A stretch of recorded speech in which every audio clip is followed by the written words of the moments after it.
ఈ దినాన మేము మరలా నీ సన్నిధికి చేరి నీ వాక్యాన్ని ధ్యానించే అవకాశాన్ని మీరు మాకు దయచేశారు గనక నీకు స్తోత్రాలు.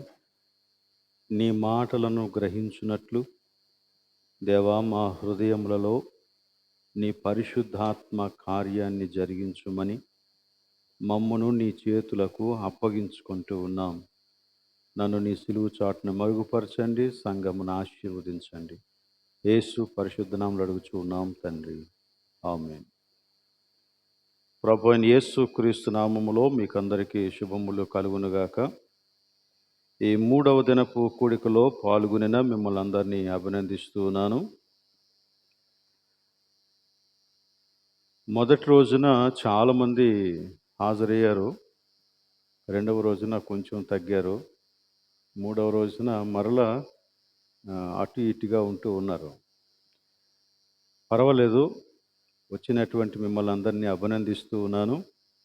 ఎందుకంటే సెలవు దినాలు కాదు కాబట్టి చాలామంది అలసిపోతూ ఉంటారు. అయినప్పటికీ కూడా మీరు దేవుని సన్నిధిలో గడపాలి అనేటువంటి ఆసక్తిని కలిగి ఉన్నారు గనక దేవుడు మిమ్మల్ని తప్పకుండా ఆశీర్వదిస్తాడు. ఒకవేళ వాక్య భాగాలు, సందేశాలు అర్థం కానందు చేత ఎందుకులే వెళ్ళడం అని అనుకుంటే అలా చేయొద్దని నేను మిమ్మల్ని కోరుతూ ఉన్నాను. ఒకవేళ మీకు అర్థం కాలేదనుకోండి, మీరు మాట్లాడండి, నన్ను అడగండి, ఖచ్చితంగా మీకు అర్థమయ్యేలాగా చెప్పటానికి ప్రయత్నం చేస్తాను. అలానే విసుగు పుట్టించింది అనుకోండి, అప్పుడు కూడా మానేయవద్దు. ఇది నాకు బోరుగా అనిపిస్తుందండి అని మీరు చెప్పండి. దాన్ని ఎలా మనం సాల్వ్ చేయాలో, పరిష్కరించాలో ఆలోచిద్దాం. ఎందుకంటే దేవుని యొక్క కార్యం మన జీవితాలలో జరగాల. అది దేవుని యొక్క వాక్యం ద్వారా, ఆయన పరిశుద్ధాత్మ పరిచర్య ద్వారానే సాధ్యం. కాబట్టి ఈ వాక్య ధ్యానాలు మరి మనలో ప్రతి ఒక్కరూ కూడా మరి రెగ్యులర్గా హాజరై మేలు పొందాలని నేను కోరుతూ ఉన్నాను.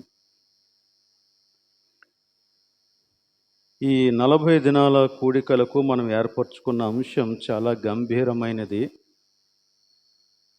ఇది చాలా ప్రాక్టికల్గా మన జీవితంలో మనం ఆచరించి నేర్చుకోవాల్సినటువంటి విషయం ఇది. ఇది కేవలం నేను వినేసి వెళ్ళిపోతాను అంటే దీని వలన ఎవ్వరికీ ప్రయోజనం ఉండదు. ఈవెన్ నాకు కూడా ప్రయోజనం ఉండదు. గనక ఈ వాక్య భాగాలు మనం మన యొక్క జీవితంలో ఆచరించటానికి ప్రతి సందర్భంలో, ప్రతి సమయంలో వాటిని జ్ఞాపకం ఉంచుకొని మనం ప్రయత్నం చేయాలా. దేవుడు సహాయం చేస్తాడు, ఖచ్చితంగా దేవుడు సహాయం చేస్తాడు. కాబట్టి పరిశుద్ధత అనేది దేవుని యొక్క చిత్తం. పవిత్రీకరణ దేవుడు చేసే కార్యం.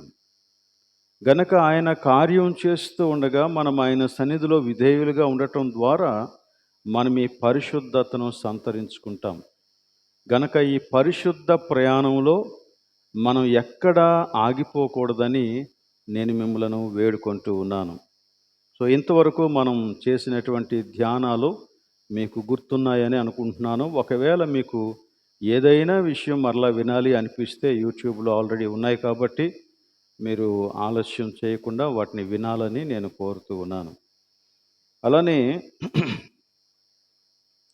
ప్రతిరోజు మనం ఈ ధ్యానాలు చేస్తూ ఉన్నాం గనక రాత్రి పడుకునే ముందు కానీ, లేదంటే రేపు ఉదయం లేచిన తర్వాత కానీ ఒక అరగంట సమయాన్ని ఈ వాక్యాన్ని గుర్తు చేసుకొని దాని వెలుగులో మన యొక్క జీవితాలను పరిశీలించుకొని వ్యక్తిగతంగా ప్రభు యొక్క సన్నిధిలో ప్రార్థన చేయటానికి సమయాన్ని కేటాయించాలని నేను కోరుతున్నాను. ఎందుకంటే మానవ సహజం మర్చిపోవటం. ఎవరు దానికి అతీతులు కారు. నేను కూడా చాలా విషయాలు మర్చిపోతూ ఉంటాను. కొన్నిసార్లు ఇంటి దగ్గర కొన్ని సంగతులు రాసుకొని వచ్చి కూడా మర్చిపోతూ ఉంటాను. అది సహజమైన విషయమే. కానీ మనం మరలా దాని మీద దృష్టి నిలిపి జ్ఞాపకం చేసుకోవటం దేవుడు మనకిచ్చినటువంటి ఆశీర్వాదం. కాబట్టి అలా జ్ఞాపకం చేసుకునేటువంటి ఆశీర్వాదాన్ని దేవుడు మనకిచ్చాడు గనక దాన్ని మనం వినియోగించుకుందాం. దేవుడు మనకి సహాయం చేస్తాడు.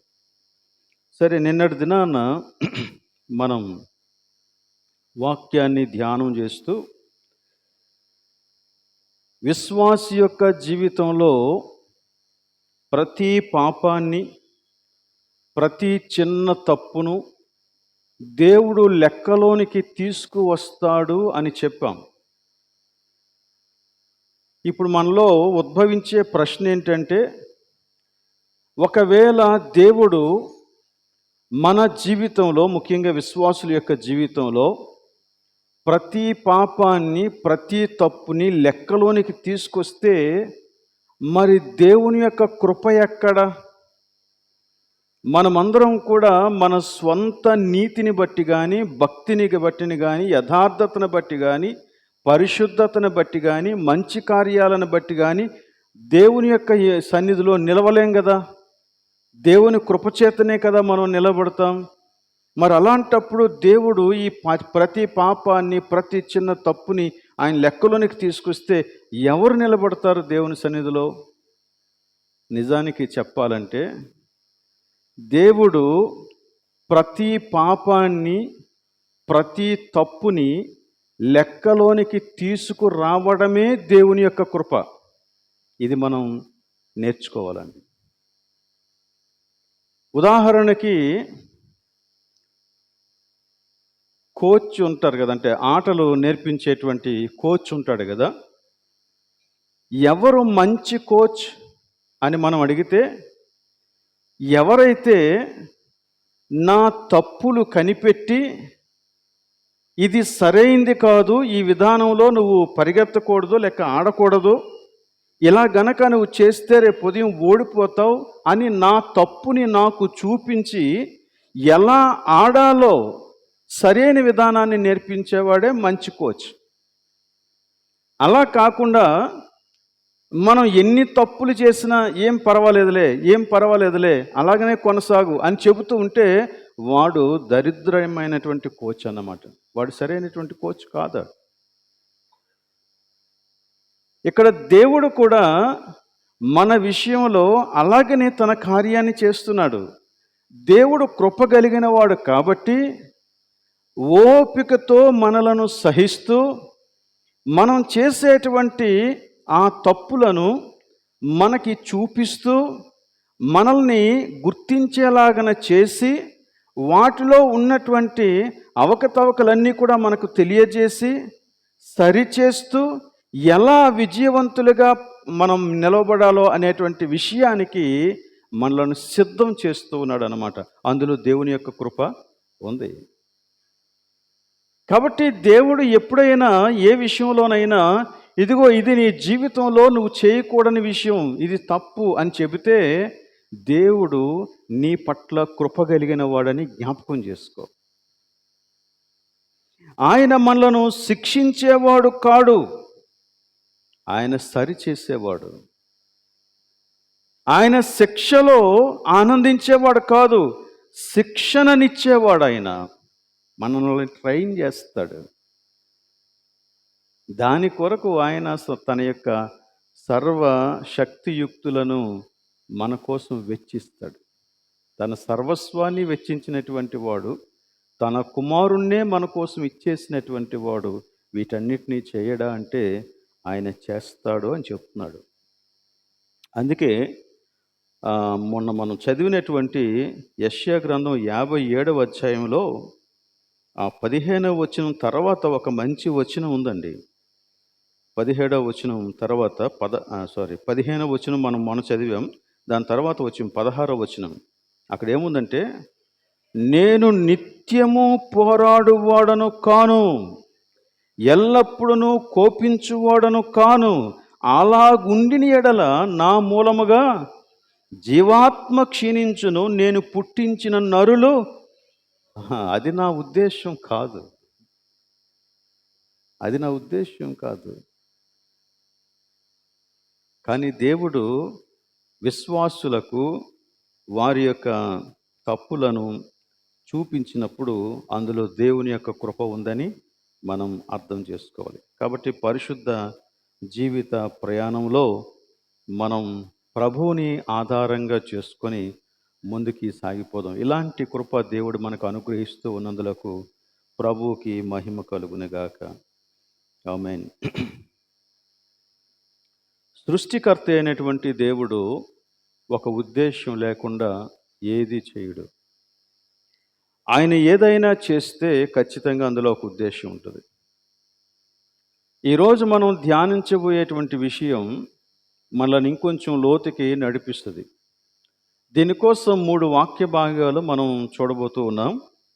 ఈ 3 వాక్య భాగాలు పవిత్రీకరణ లేక పరిశుద్ధపరచబడుట అనే ఈ దేవుని కార్యం యొక్క గురిని, విధానాన్ని మనకి తెలియజేస్తాయి. కాబట్టి వాటిని ఒకసారి చూద్దాం. మనం ఇందాక ఒక వాక్య భాగం చదివాం.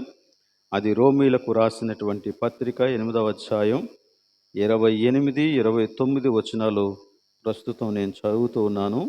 జాగ్రత్తగా వాటిని గమనించండి. రోమా పత్రిక 8వ అధ్యాయం 28వ వచనం. దేవుని ప్రేమించు వారికి అనగా ఆయన సంకల్పము చొప్పున పిలువబడిన వారికి మేలు కలుగుటకై సమస్తమును సమకూడి జరుగుచున్నవని ఎరుగుదుము. ఎందుకనగా తన కుమారుడు అనేక సహోదరులలో జ్యేష్ఠుడగునట్లు దేవుడెవరిని ముందు ఎరిగెనో వారు తన కుమారునితో సారూప్యము గలవారవుటకు వారిని ముందుగా నిర్ణయించెను.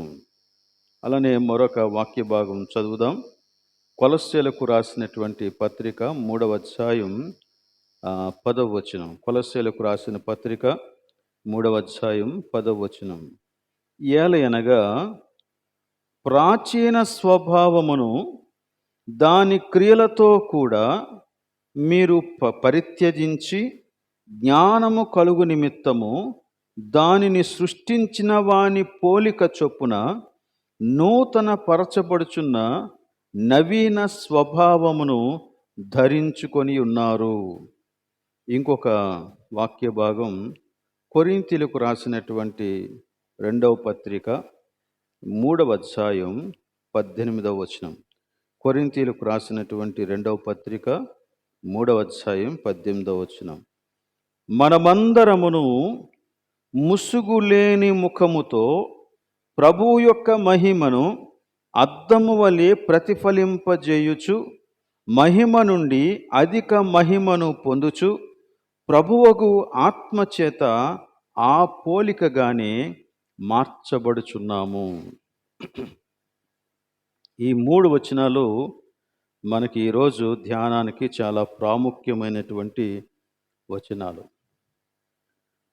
రోమా పత్రిక 8వ అధ్యాయంలో పవిత్రీకరణ యొక్క అంతిమ లక్ష్యం ఏంటో చెబుతున్నాడు. అంతిమ లక్ష్యం ఏంటంట?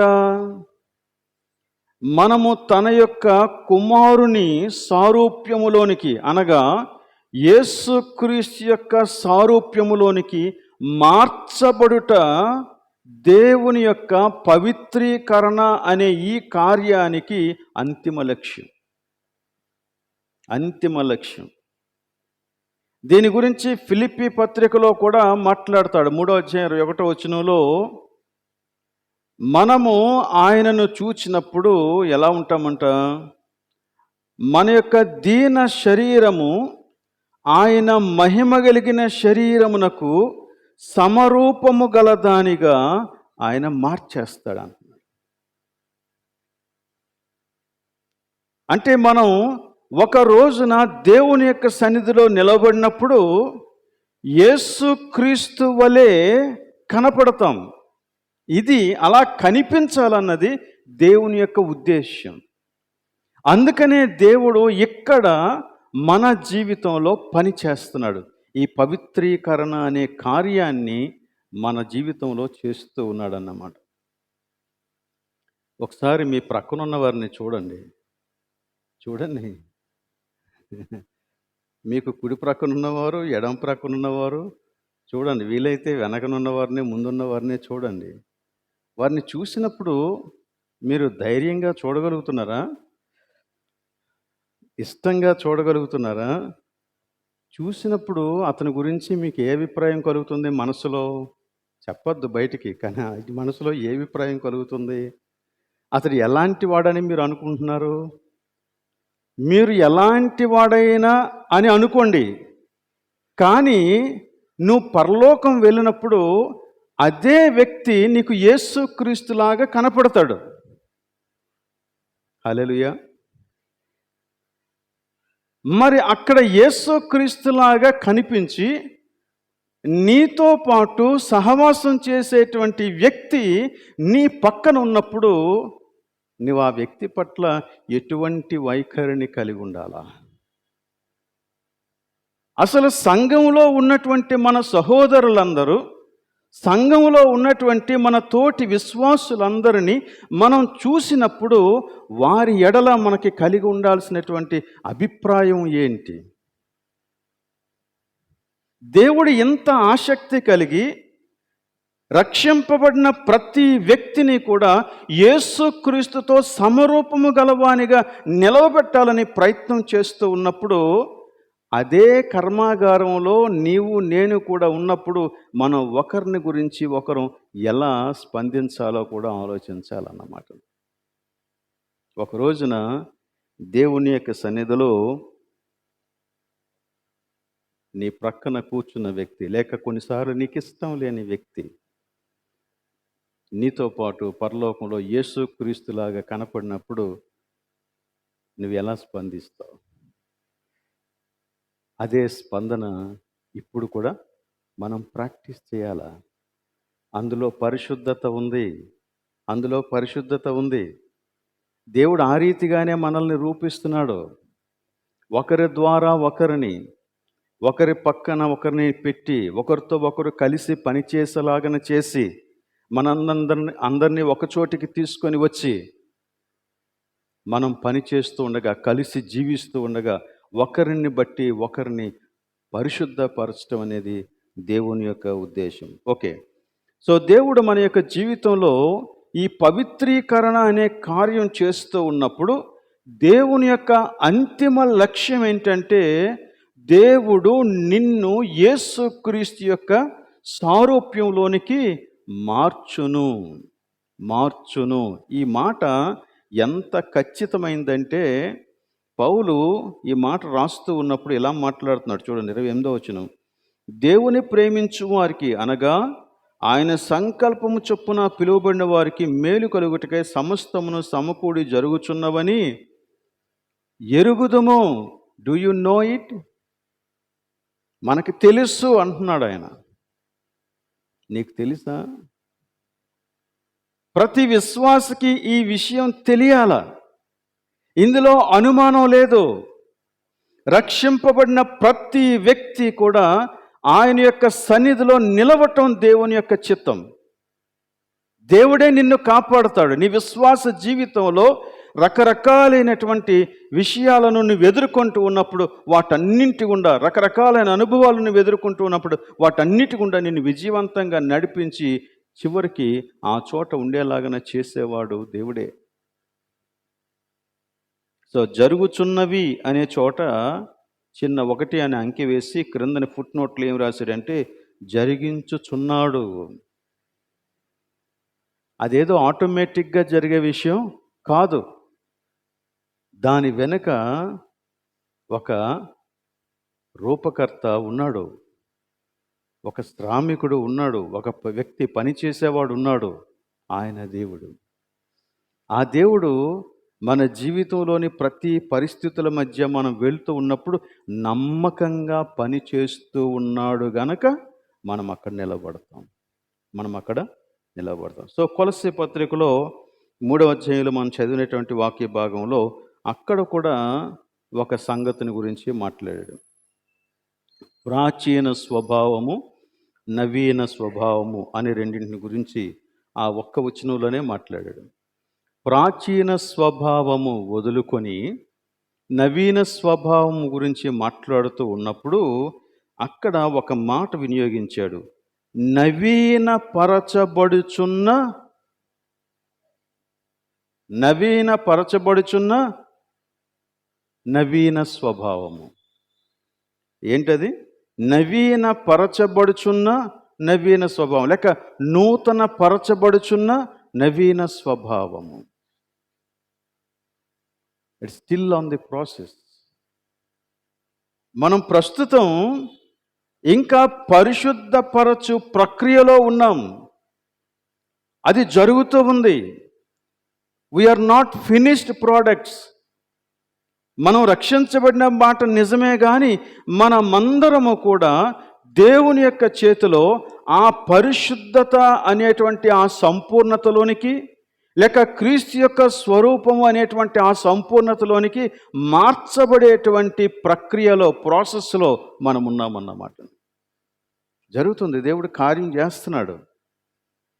దినదినము దేవుడు కార్యం చేస్తూ ఉండగా మనము మార్చబడుతూ ఉంటాం అన్నమాట. ఈ ప్రాసెస్ ఎలా జరుగుద్దో కొరింథీ పత్రికలో మనం చదివిన వాక్య భాగంలో చెప్పాడు. 2వ కొరింథీ 2వ పత్రిక 3వ అధ్యాయం 18వ వచనంలో ఏమి చెప్పాడు అక్కడ? మనము ఆయన యొక్క మహిమను ప్రతిఫలింప చేస్తూ ఏం చేస్తామంట?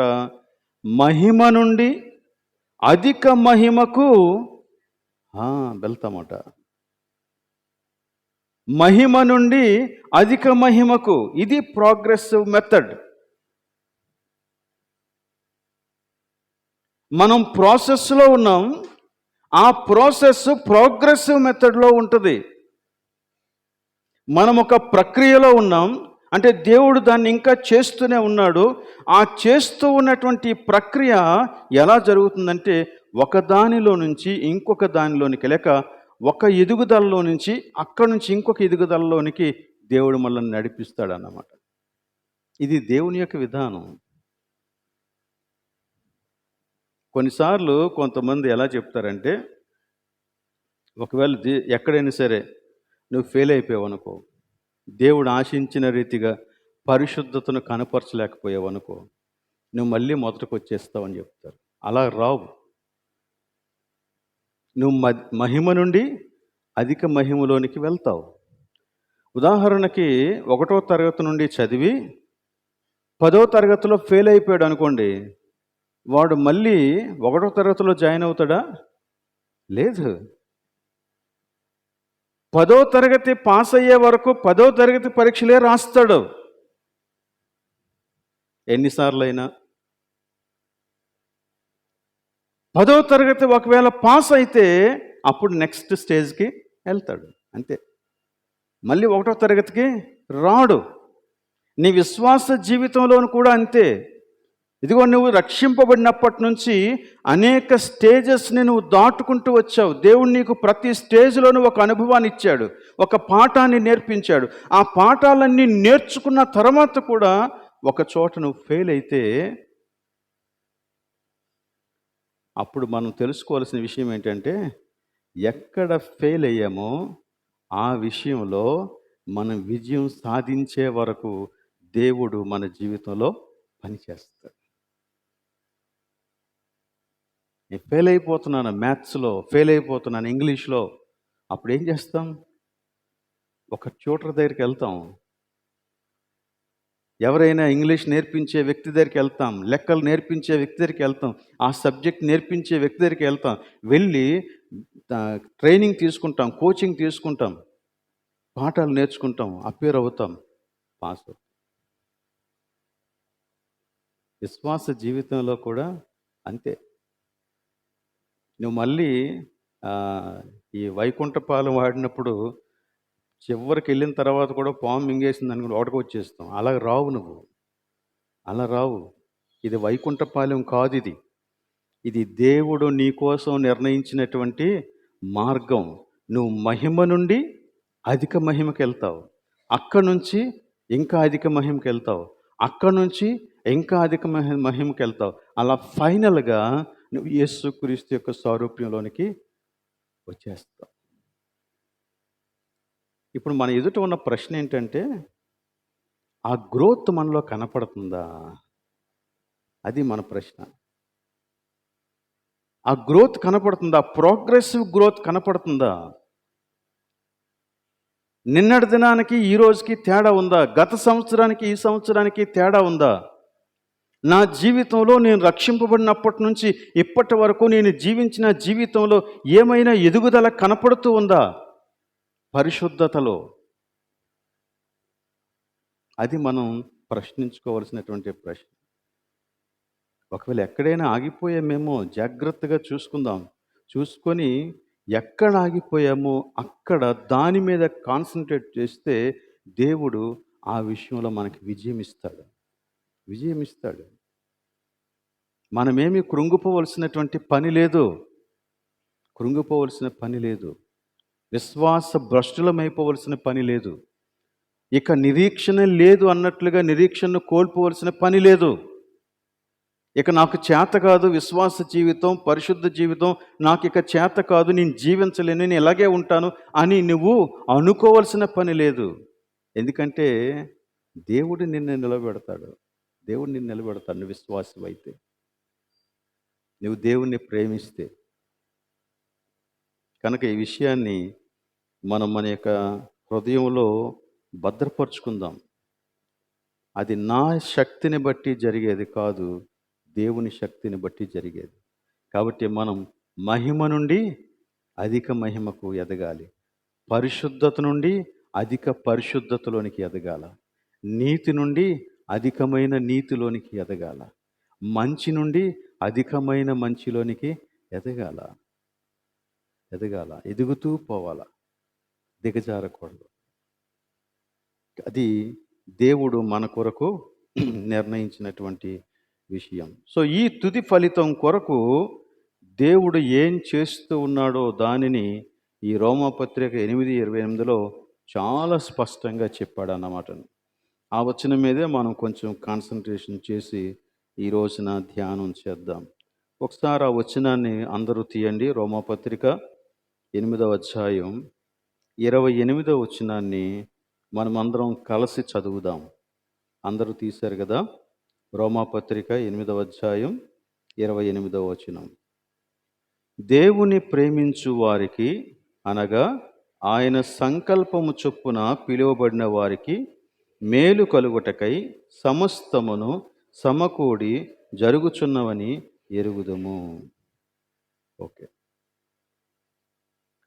సమస్తమును సమకూడి జరుగుచున్నవి. అది మేలైనా కీడైనా మరింకేదైనా నీ జీవితంలో అది నువ్వు ఆశీర్వాదంగా భావించినా, లేక ఇది నా జీవితంలో శాపమని నువ్వు అనుకున్నా, ఎటువంటి అనుభవం అయినా సరే, అలాగనే నీ జీవితంలో నువ్వు అనుకున్నవన్నీ జరిగినా, అనుకున్నది ఏది జరగకపోయినా,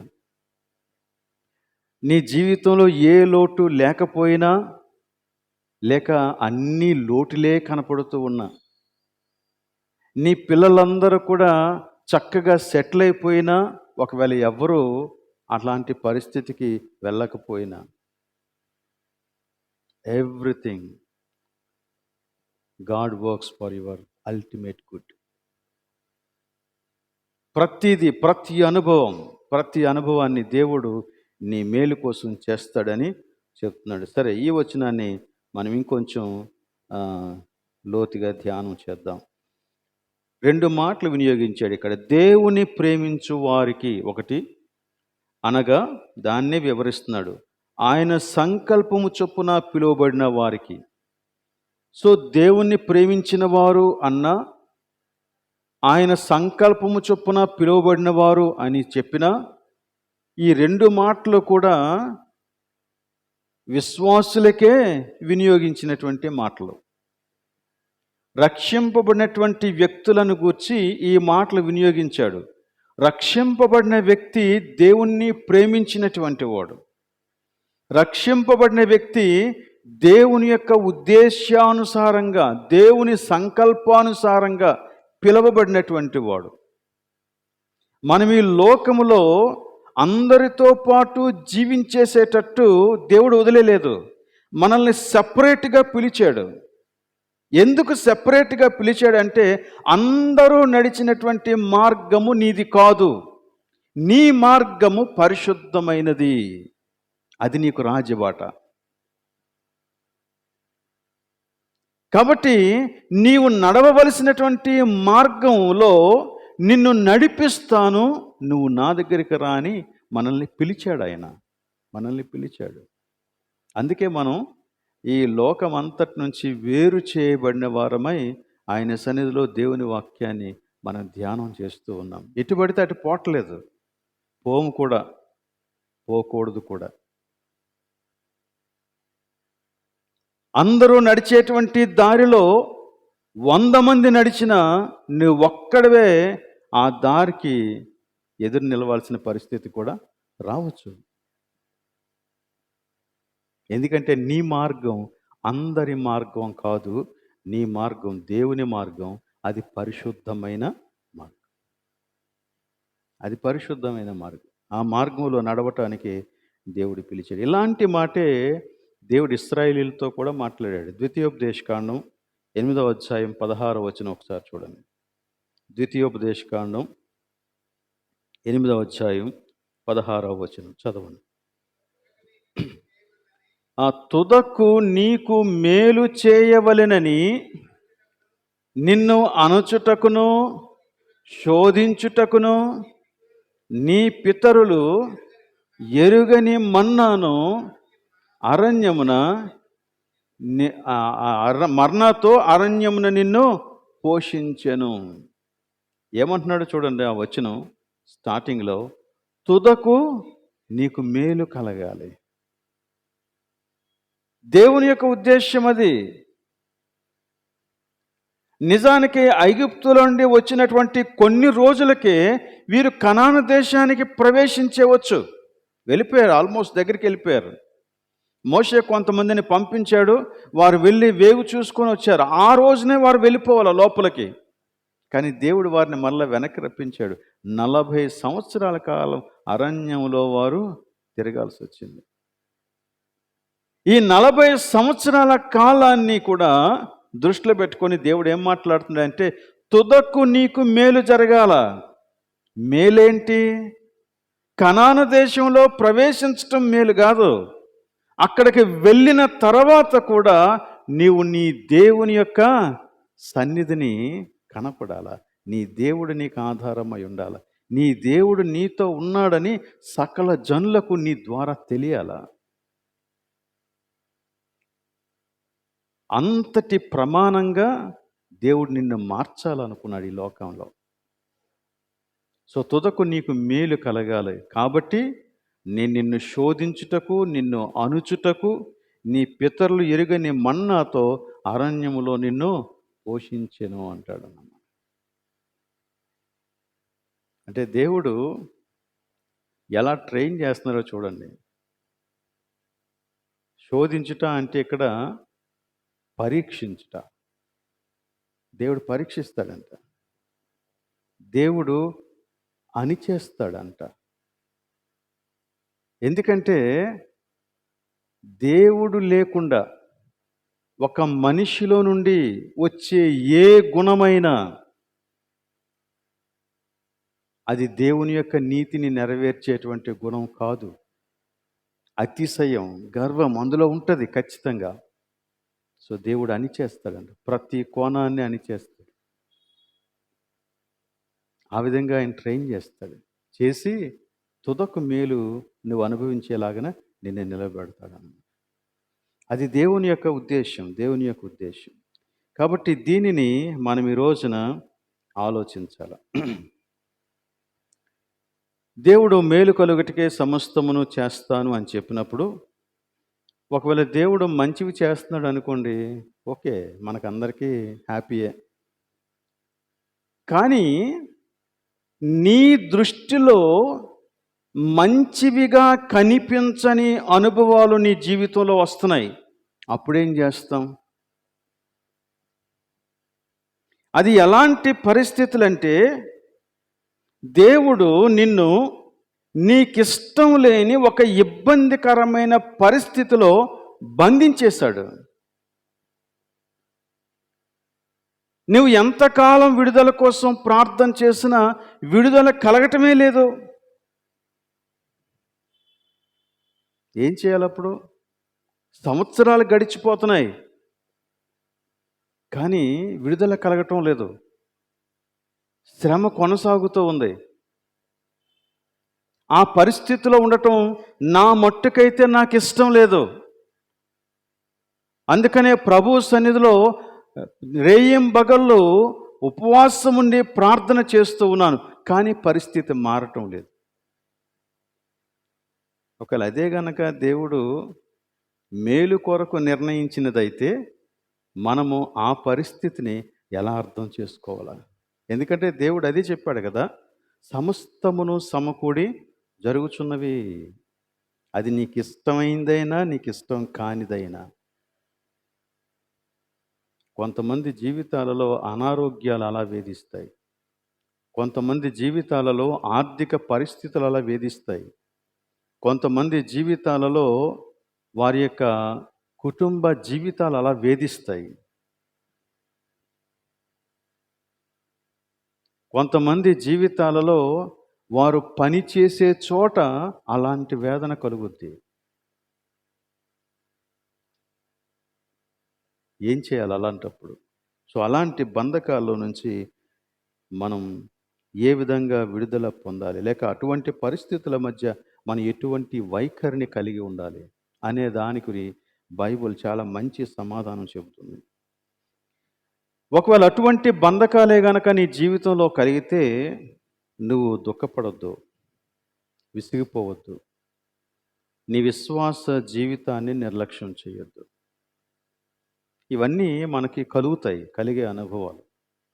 ఒకరోజు సమస్య ప్రభువుకి ప్రార్థన చేస్తే ప్రభు తీర్చేస్తాడులే అనుకుంటాం. కానీ ఏం జరుగుద్దంటే వారం అయిపోతుంది, నెల అయిపోతుంది, బెంగ వచ్చేస్తుంది లోపల. అరే ఇదేంటి ఇలా జరుగుతుంది? వాళ్ళని వీళ్ళని చూసి కంగారు పడతాం. కొన్నిసార్లు అది బయటికి చెప్పుకోలేం, చెబితే ఎవరేమనుకుంటారో. కానీ అది బయటకు వచ్చేస్తుంది. ఎందుకంటే సంవత్సరం అయిపోతుంది అదే బంధకంలో, 2 సంవత్సరాలు అయిపోతుంది అదే బంధకంలో. ఇంకా ఎవరికి మనం చెప్పాల్సిన అవసరం లేదు, మనం చూసిన వాళ్ళకి అర్థమైపోద్ది మన పరిస్థితి ఏంటో.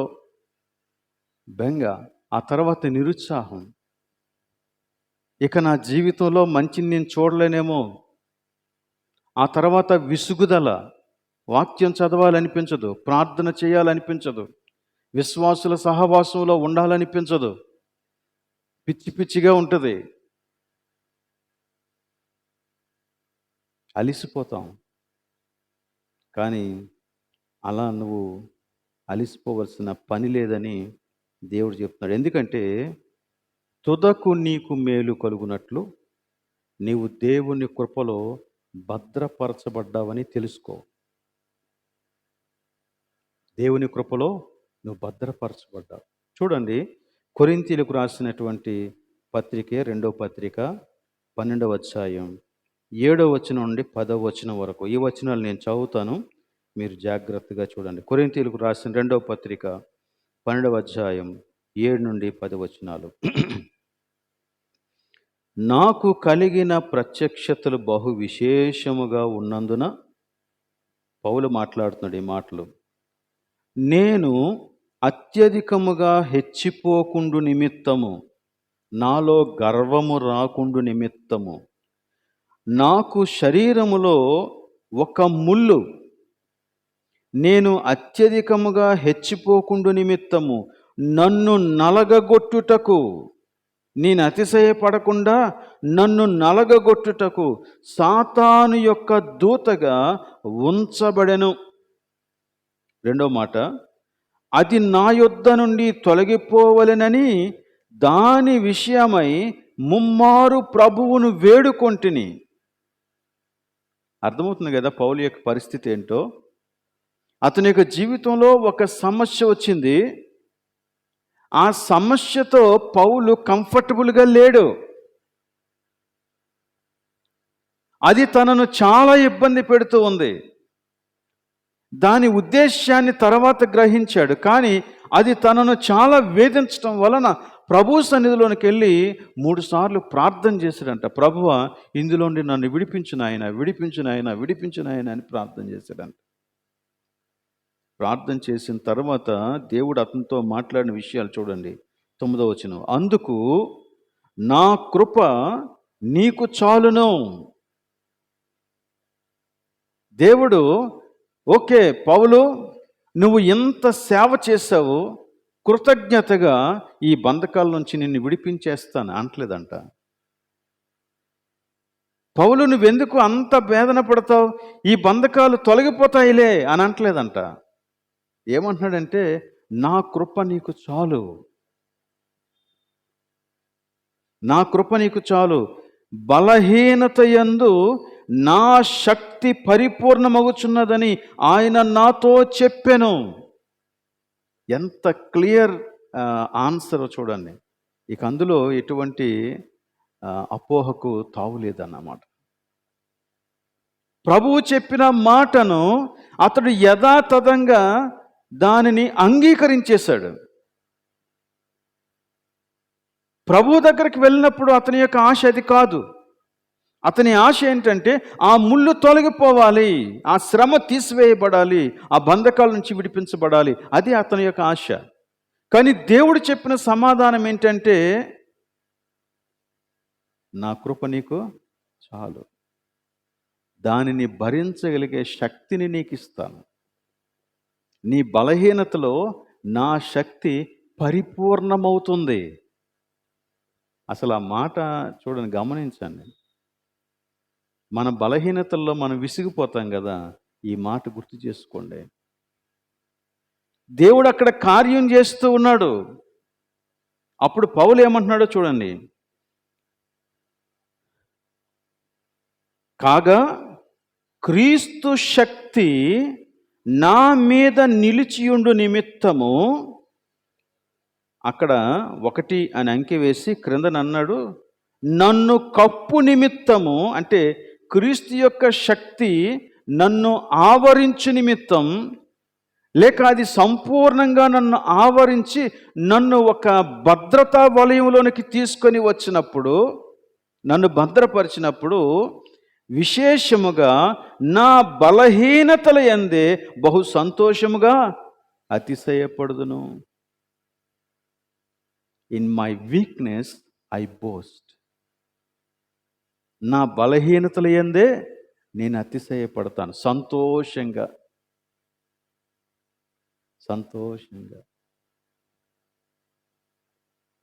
ఇలాంటి హృదయాన్ని మనం డెవలప్ చేసుకోవాలని పౌలు యొక్క ఆలోచన, స్పిరిచువల్ మెచ్యూరిటీ, ఇవన్నీ కూడా మనకు నిజంగా గొప్ప మాదిరి. ఈరోజున కొంచెం 2 నిమిషాలు ఎక్కువైనా మీరు ఓర్చుకోండి. ఇదే పత్రికలో 4వ అధ్యాయంలో ఒకసారి చూడండి. ఇదే పత్రిక 4వ అధ్యాయం 16వ వచనం. కావున మేము అధైర్యపడము. ఎందుకు అధైర్యపడము?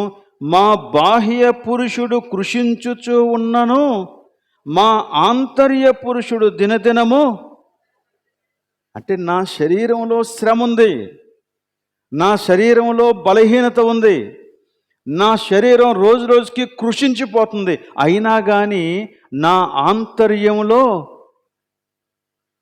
నా ఆత్మ దినదినము కూడా అభివృద్ధి చెందుతుంది. అది నాకు కావాలి. అదే మేలు, దేవుడు చేయాలనుకున్న మేలు. కొన్నిసార్లు అలాంటి బలహీనతలోనికి దేవుడు తీసుకొచ్చి అక్కడే మనల్ని క్లిప్లేసేసి బంధించేసి తన కార్యాన్ని నెరవేరుస్తాడు. కొన్నిసార్లు సర్జరీస్ జరుగుతాయి. అప్పుడు సర్జరీస్ జరిగినప్పుడు మనల్ని అచేతనంగా బల్ల మీద పడుకునేలాగానే చేస్తారు వాళ్ళు. నువ్వేమీ చేయవు, నువ్వేం చేయాల్సిన పని లేదు, అది నీకేం తెలియదు, అచేతనం అయిపోతాను. కానీ ఆ పరిస్థితిలో డాక్టర్ చేసేటువంటి శస్త్రచికిత్స నీకు తర్వాత మేలు చేస్తుంది. ఇది అలాంటిదే. దేవుడు కొన్నిసార్లు కొందరి జీవితాల్లో అలా చేస్తాడంతే. అందులో ఉన్న దేవుని ఉద్దేశాన్ని నువ్వు గ్రహించగలిగావా? నీకంటే ధన్యుడు ఇంకొకడు లేడు. కానీ అది గ్రహించటానికి మనం విఫలమైపోయామా? మనకంటే చింతించేవాడు ఇంకొకడు ఉండడు. చాలా భయంకరంగా మనస్సును పాడు చేసేసుకుంటాం. అసలు ఈ విషయానికి మనం యోబుని, యోసేపుని ఇలాంటి వారిని జ్ఞాపకం చేసుకుంటే మనకి చాలా ధైర్యం వస్తుంది అన్నమాట.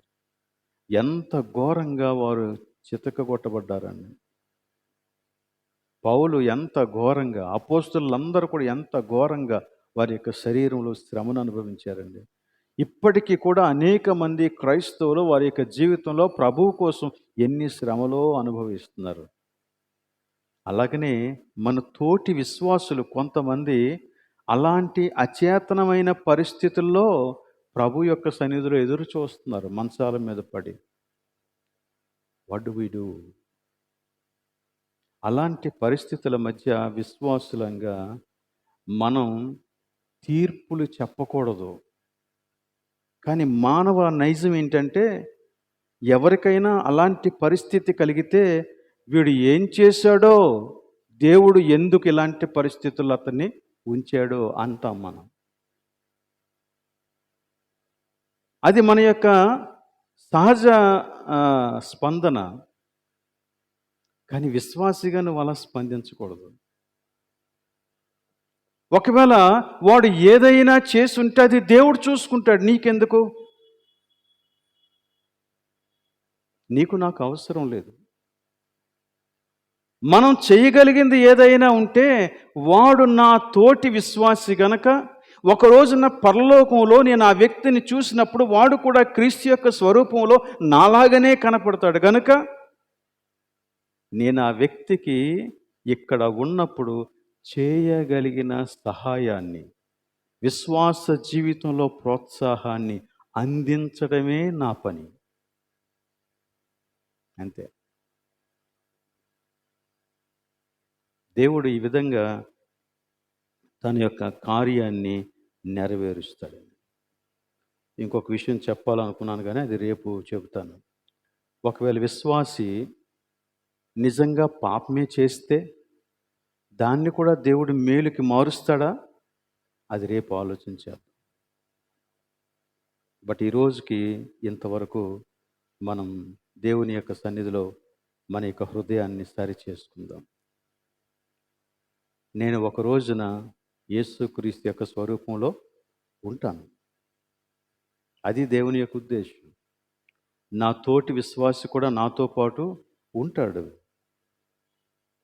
గనుక ఒకవేళ దేవుడే గనక మనలో ఎవరినైనా బలహీనతల మధ్య బంధించేస్తే మనం చేయవలసింది ఆ వ్యక్తికి సహాయం, సహకారం, ప్రోత్సాహం, విశ్వాసంలో నిలబెట్టడం, ఆ వ్యక్తి కోసం ప్రార్థన చేయటం, ఏదైనా అవసరం ఉంటే అవసరాన్ని తీర్చటం, ఇట్లాంటివి మనం చేయగలిగిన పనులు. అలా చేస్తే నువ్వు ఎదుగుతావు, నేను ఎదుగుతాను. మనమందరం కలిసి చక్కగా ప్రభువులో కొనసాగుతాం. దేవుడు అట్టి కృప మనకందరికీ దయచేయనిగాక. ప్రార్థన చేద్దాం. మళ్ళా రేపటి దినం సాయంత్రం 6:30 గంటలకి మన కూడిక ప్రారంభమవుతుంది. సుమారుగా 7 గంటలకి మన వాక్య ధ్యానం మనం ప్రారంభించుకుంటాం. గనుక ఈ సమయాన్ని గుర్తుపెట్టుకొని అందరూ కలిసి రావాలని నేను కోరుతూ ఉన్నాను. మనమందరం లేచి నిలబడినట్లయితే మన మధ్యనున్న వైఎంజే కుమార్ గారు మనల్ని ప్రార్థనలో నడిపించాలని వారిని కోరుతూ ఉన్నాను.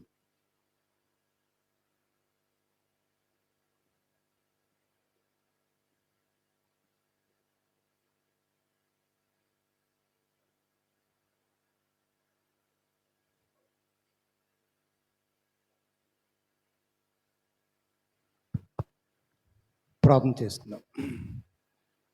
మమ్మను ఆత్మికులుగా ప్రేమించిన మా ప్రియరక్షక, మీ సంకల్పం అంతయు కూడా ఏమీ దాచుకొనకుండా మాకు ప్రచురం చేస్తూ ప్రభా మా ముందుకు తీసుకొస్తూ ప్రభా తండ్రి, మేము చేయవలసిన దాన్ని ఎలాగ చేయగలమో, ఎలాగ చేయవలసిందో అనే విషయాన్ని ఎంతో స్పష్టముగా తండ్రి నేను మేము అర్థం చేసుకొని అన్వయించుకొని చేయగలిగే విధానముగా మీ వాక్యంలో వ్రాయించి ప్రభా తండ్రి, మీ దాసుని ద్వారా మా ముందుకు తీసుకొచ్చిన విధానం కొరకు వందనాలు.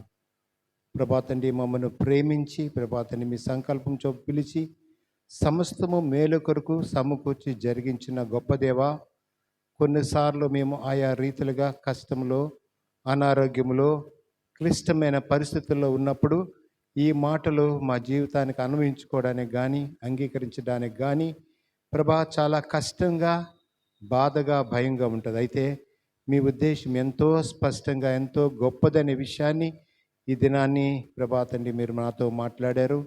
అందుని బట్టి వందనాలు. నా సహోదరుని ప్రేమించే విషయంలో ప్రభా, వారిని ధైర్యపరిచే, ప్రోత్సహించే విషయంలో నా వంతు, నా పాత్ర ఏంటో అనే విషయాన్ని కూడా ఈ దినాన్ని బోధించారు. ప్రభా తండ్రి, మీ సంకల్పం ఎంత గొప్పదో తండ్రి.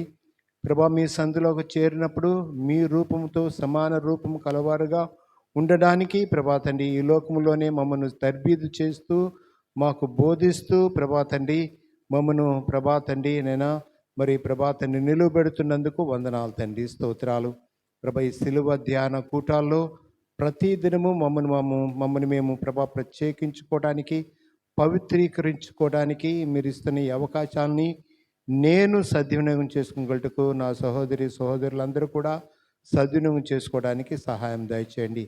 వాక్యం అందించిన మీ దాసుని దీవించి బలపరిచి ఆశీర్వదించమని ఇచ్చిన ఈ అవకాశం కొరకు మరొకసారి మీ కృతజ్ఞతాస్తులు చెల్లిస్తూ ప్రభువును ప్రియరక్షకుడైన యేసయ్య పేరిట మిక్కిలితో ప్రార్థించి వేడుకుంటున్నాను తండ్రి.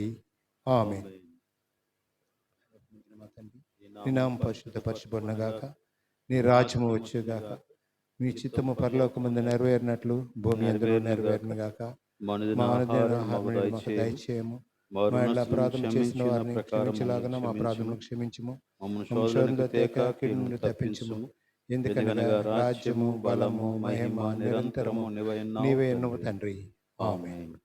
మన తండ్రి అయిన దేవుని ప్రేమ, కుమారుడైన యేసుక్రీస్తు యొక్క కృప, పరిశుద్ధాత్మిక అన్యోన్య సహవాసం ఇక్కడ చేరిన మనకందరకు సదాకాలము తోడే ఉండునుగాక. ఆమేన్.